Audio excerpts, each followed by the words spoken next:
Yo les frérots, on se retrouve aujourd'hui pour une toute nouvelle vidéo dans laquelle je vais vous montrer comment jouer à des jeux de la PlayStation portable sur un téléphone Android. Alors, cette vidéo sera divisée en plusieurs parties. Il y aura la première partie où je vais vous montrer comment avoir l'émulateur de la PlayStation portable, c'est-à-dire l'émulateur PSP, et comment configurer l'émulateur. Et après, on va passer au gameplay. Alors, avant de continuer, je tiens à souligner que j'utilise un appareil bas de gamme.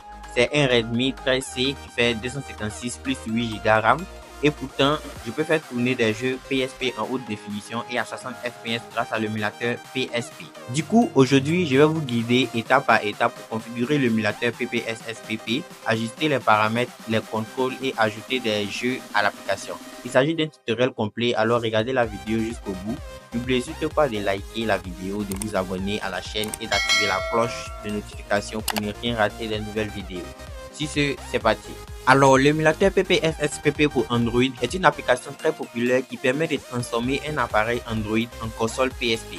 Il est reconnu pour sa grande compatibilité et ses excellentes performances. Vous pouvez le télécharger depuis le Google Play Store ou l'App Store. Il prend en charge le réglage graphique, personnalisable, plusieurs méthodes d'entrée, des contrôleurs, des scènes et bien plus encore. Du coup, nous allons commencer par l'installation de l'émulateur. Il existe deux versions de cet émulateur, la version gratuite qui est représentée par une icône bleue et PPSSPP Gold qui est la version payante. Personnellement, j'ai testé les deux versions et je n'ai pas constaté de réelles différences entre elles. Je vous recommande donc d'utiliser la version gratuite qui est l'icône bleue. Une fois l'application installée, alors vous allez cliquer sur jouer pour ouvrir l'émulateur et si c'est votre première fois d'ouvrir l'émulateur de votre téléphone, c'est comme ça que l'émulateur va apparaître. Alors on vous demande de créer ou de choisir un dossier PSP, vous allez cliquer sur OK et vous serez directement redirigé dans vos gestionnaires de fichiers. Une fois ici, vous verrez qu'il y a tous vos dossiers qui sont présents. Il vous suffit de choisir où vous avez stocké tous vos jeux. Mais tout d'abord, on va se rendre dans Z-Archiveur.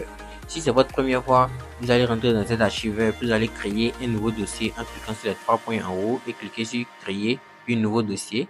Et vous allez renommer ce dossier-là comme vous le souhaitez. Moi, je vais mettre jeu PSP. Voilà, j'ai déjà créé ce dossier, donc c'était juste pour vous montrer. Je vais cliquer sur annuler, puis je vais vous présenter ce dossier-là. Voilà, voici ça, jeu PSP. C'est ici que j'ai stocké tous les jeux de l'émulateur PSP. Voilà, il y a 54 jeux, tous les jeux sont stockés ici.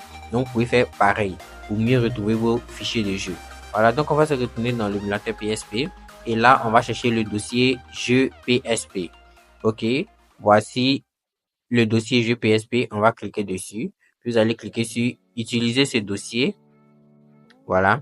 Et vous allez cliquer sur autoriser. Voilà. Et vous allez cliquer ensuite sur OK pour confirmer le dossier à accéder à l'émulateur. Une fois cela fait, vous allez cliquer sur parcourir tout en haut où il y a l'icône du fichier.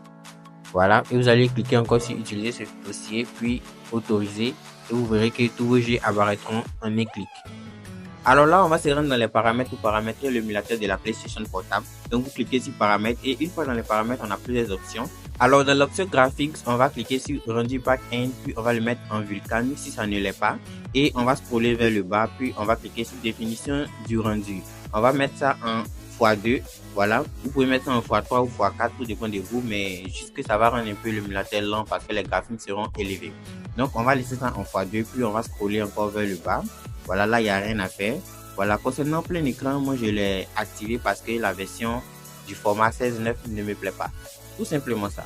Alors, concernant le saut d'image, vous cliquez dessus.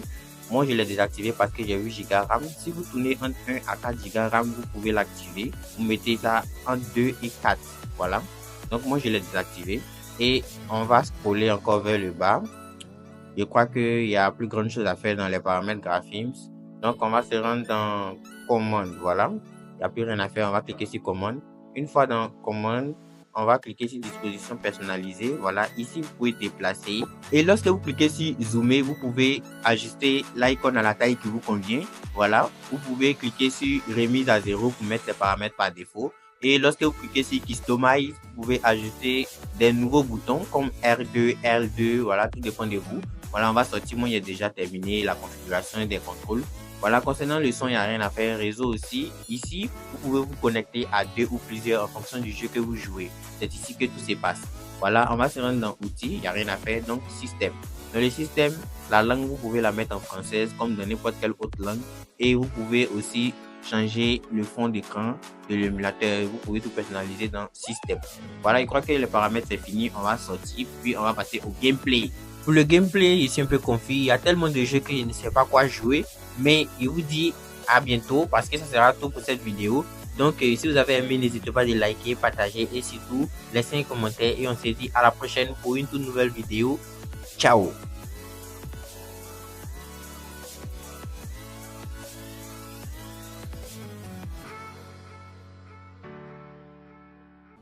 Avant, tu dois t'abonner, tu dois liker et tu dois partager la vidéo. Sinon, tu ne vas jamais avoir des jeux PSP.